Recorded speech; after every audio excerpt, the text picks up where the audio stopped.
Hi, my name is Nick. I am the owner of Emerald Coast Tours. I also serve as the lead tour guide. I run about 70% of our tours here.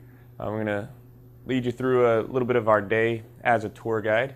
The first thing is we have to schedule the tours, make sure we're not overlapping, overbooking, that we've got enough time in between tours.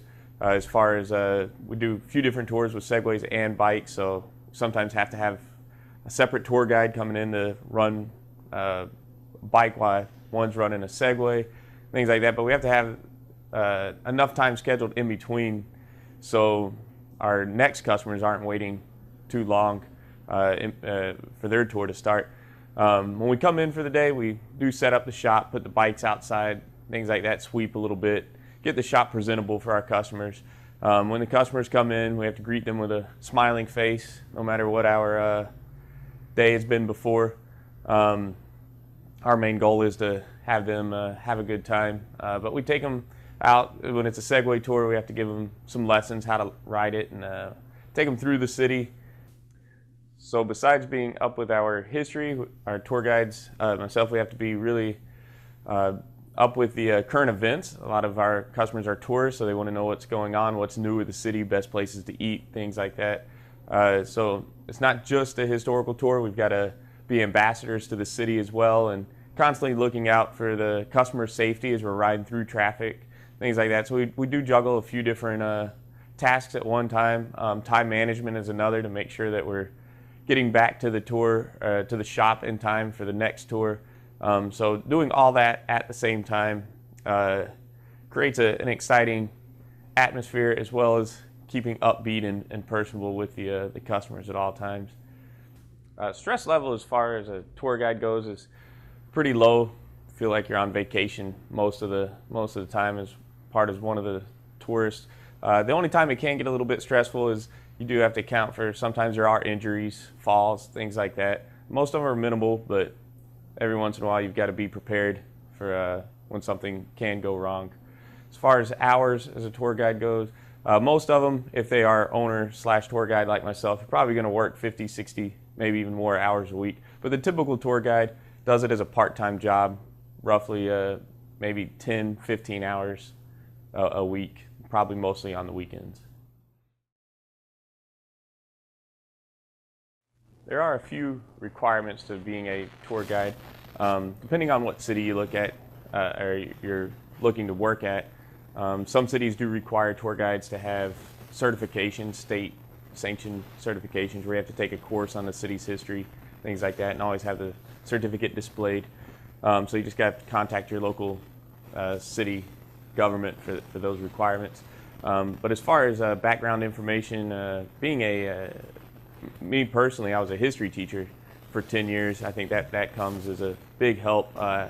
Anybody with a degree background in history and someone just has a passion for the subject would do really well as a tour guide. And certain public speaking skills and just customer service, things like that. It's one of these jobs that no matter how bad your day is going, your customers cannot know that. They have to think you're having the best time of your life at all times, and hopefully you really are. A few other requirements that are important as a tour guide, depending on which tours you're running, especially with segways and bicycles, are first aid skills. You want to at least have the basics down, just in case something does go wrong on tours. You know how to respond to that. But other things, as far as keeping maintenance on the equipment, you got to make sure it's always in good working order. Especially if we do bike rentals, they're coming in and out. We have to know all the workings of a bike, making sure the chains are, at the right level, the tires are, working properly for the customers. And segways, even though they're new technology, I can't just ship them off to the company when something's not working right. So I have to be on the phone with them and be able to take directions by phone and figure things out on my own and through help of others. The best part about being a tour guide is that you feel like you're on vacation while you're at work.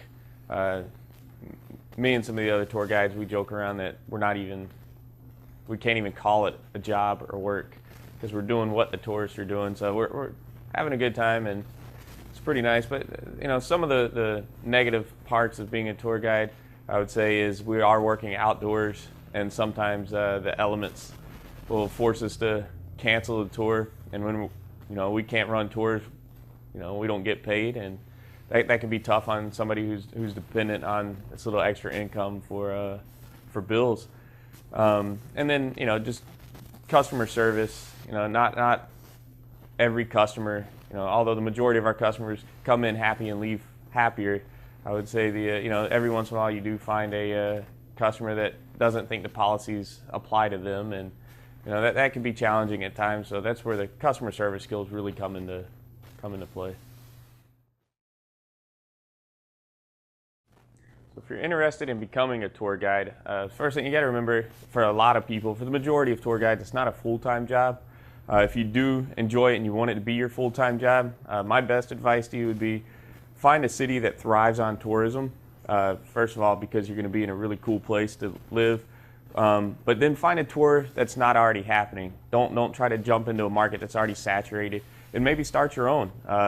Because then it gets to be a full-time job, and you're really invested in the business itself. If it's just something you'd like to do as part-time, a few hours a week, just because you enjoy that line of work, just remember it's just for fun. It's a way to maybe supplemental income, things like that. So if this is something you plan on doing in the future, things that you can do to prepare for that would be to really get involved in the hospitality industry, restaurants, hotels, something where you're dealing with customers on a pretty regular basis. Really get comfortable talking to people face to face and entertaining them as well. And decide what environment you would like to work in. If you enjoy bicycling or Segway riding, start getting familiar with these types of equipments. If you enjoy the waters and you want to do boat tours and things like that, find ways that you can volunteer to help out and really get to learn the environment the best you can. The more knowledge you have about everything, it's going to make the customers have a better experience. Also, they're always going to ask you questions, and the more you know, the better it's really going to make your tours.